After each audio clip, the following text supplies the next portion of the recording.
So Donald Trump, since I know you're watching, I have 4 words for you. Turn the volume up.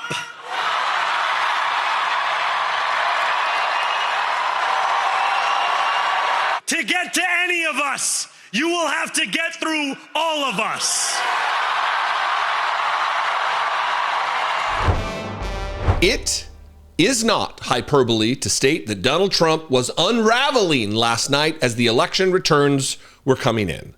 It was post after post after post after post on True Social, just giving us a glimpse into the chaos that exists within between his 2 ears.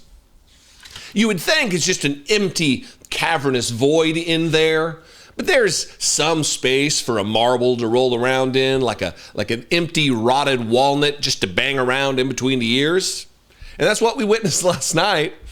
A lot of angst, a lot of ordering the Senate to change their own rules as though he controls the legislative branch of the government, that he's not just the head of a co-equal branch of government.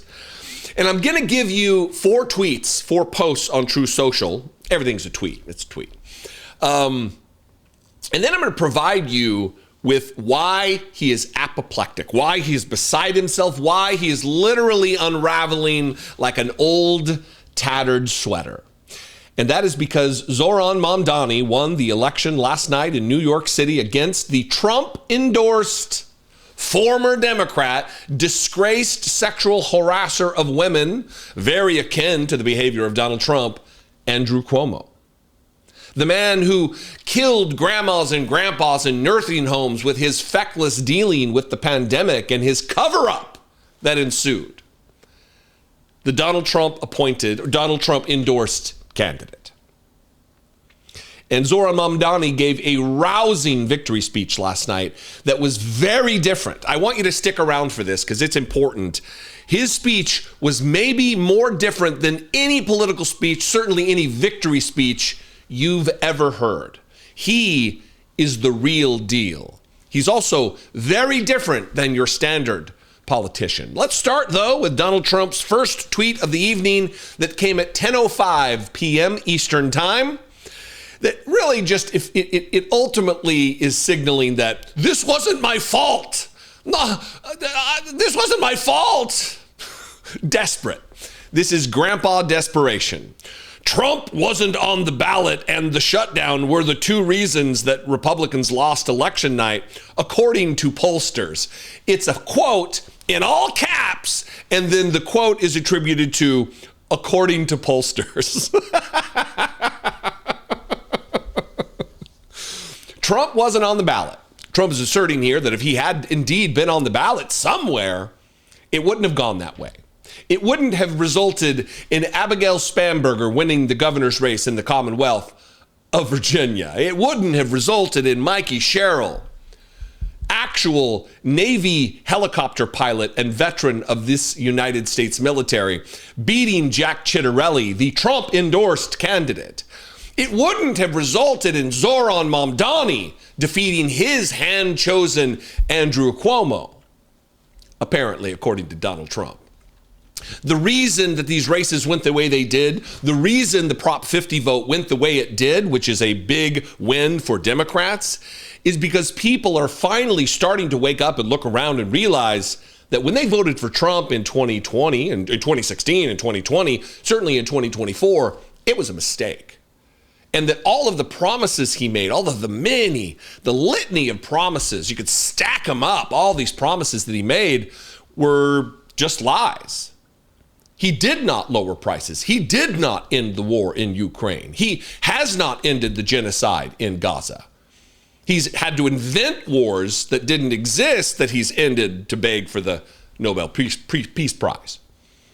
And people are realizing, mainly with their pocketbooks, which is disappointing that our fellow human beings can't deal with reality and the complex constructs of politics and the cause and effect relationship between policy and what takes place. They can't have enough empathy to think about what mass deportation would bring to bear on the people in this country.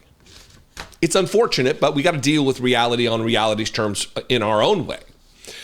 His second is kind of, this is akin to like the 5 stages of grief. That first one was it's not my fault. It's denial, I guess, right? It's not my fault. This next one is coming to grips with what the plan is, and it's anger and it's lashing out.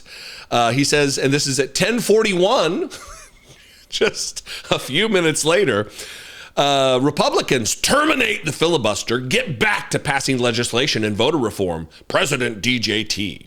And then he gives them a playbook. That was not very specific, too general. So he comes back to the drawing board here at 10:58 and says, pass voter reform, voter ID, no mail-in ballots, save our Supreme Court from packing, no 2-state addition, etc., and terminate the filibuster. He's beside himself. He, in his deluded, demented brain, thought there was a chance for victory for him last night because the polls said so, I guess. And then finally, we've reached the tired old man, ran out of steam, Donald Trump, at the end of the evening, 11:34 p.m., old tired grandpa said, ... and so it begins. Is that a cryptic threat, or is that just Donald Trump petering out? And all of this is because of the win of Zohran Mamdani. And I want to play this bit of speech from him. And again, this is different than anything you've ever heard. I'm going to play, I think it's a few minutes, 3 minutes maybe. He speaks 250 words. That is all he speaks. 250 words. And in it, I want you to listen for a spoiler. I'm going to give you what the answer is. I want you to listen for how many times he says I. Because his campaign, his promises to the voters of New York, to the city of New York, isn't about him. When you listen to Donald Trump or you listen to Andrew Cuomo talk, they talk about me, I. It's all about them. That's not the case with Zohran Mamdani. In the 250 words that he speaks in the clip you're getting ready to watch, he says I 3 times. 3 times.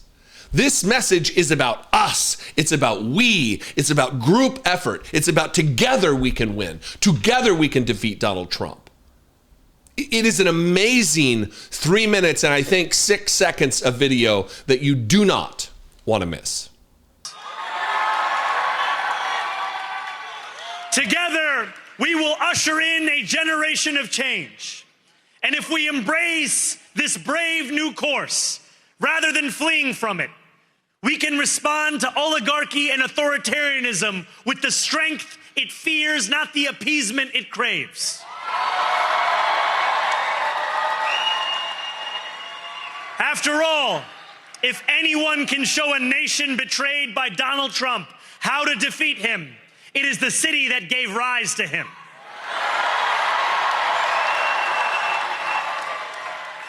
And if there is any way to terrify a despot, it is by dismantling the very conditions that allowed him to accumulate power. This is not only how we stop Trump, it's how we stop the next one. So Donald Trump, since I know you're watching, I have 4 words for you. Turn the volume up.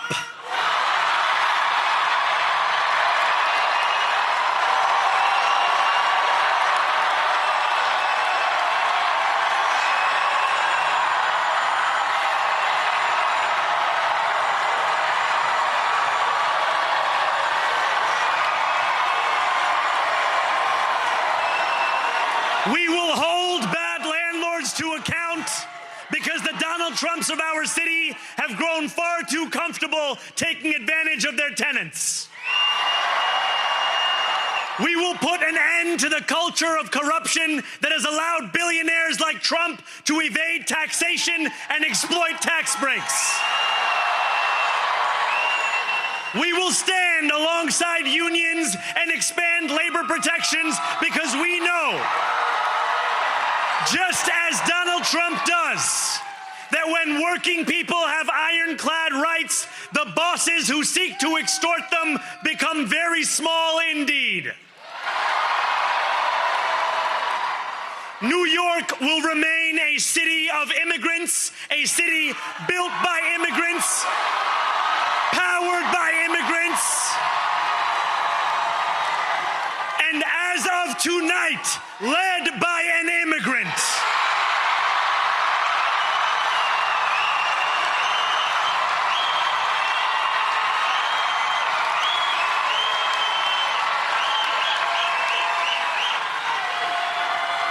So hear me, President Trump, when I say this. To get to any of us, you will have to get through all of us.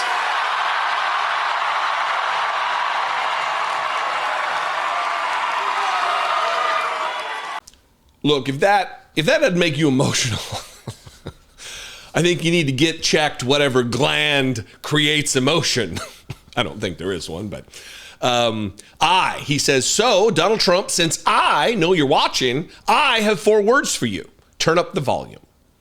The crowd goes wild. And then at the end here, so hear me. I guess there is another me in there. President Trump, when I say this, to get to any of us, you'll have to get through all of us. He doesn't say, you're going to have to get through me because this is mano a mano. This is tough guy on tough guy. This is machismo hour. He doesn't say that. He says, to get to any of us, you're going to have to get through all of us. What a unifying message. What a unique message. A message that Chuck Schumer didn't see fit to endorse.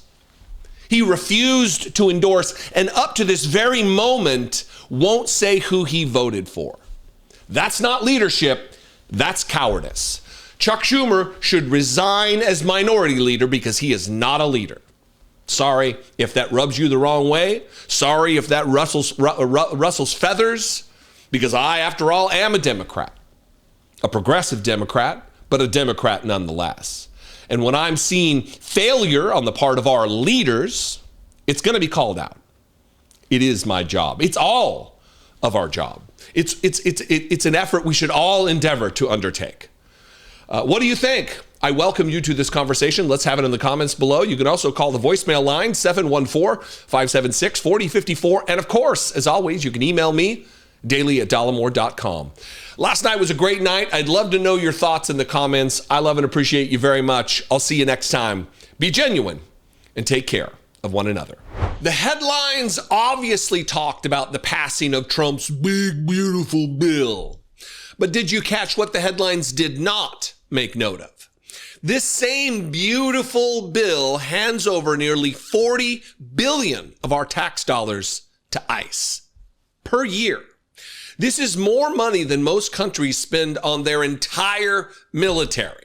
And we're granting it to our version of the secret police. Despite raids on the increase and Trump's near constant mention of deporting U.S. citizens, much of our mainstream media has avoided talking about this funding increase.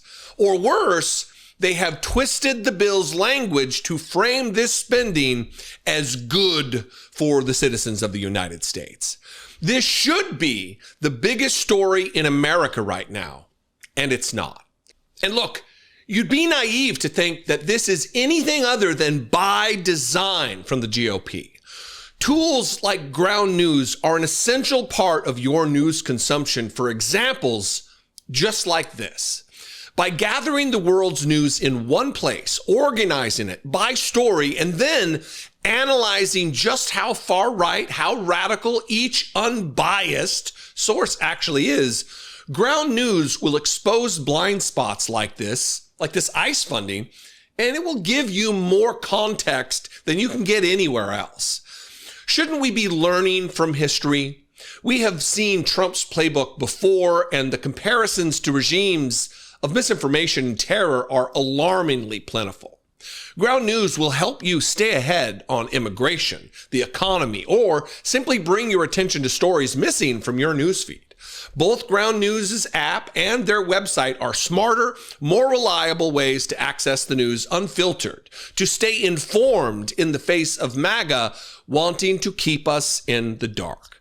Scan this QR code or head to ground.news/Dollemore now to score 40% off the same Vantage plan that I use, which gives you unlimited access for just $5 per month. Or simply click the link in the description below to begin saving big.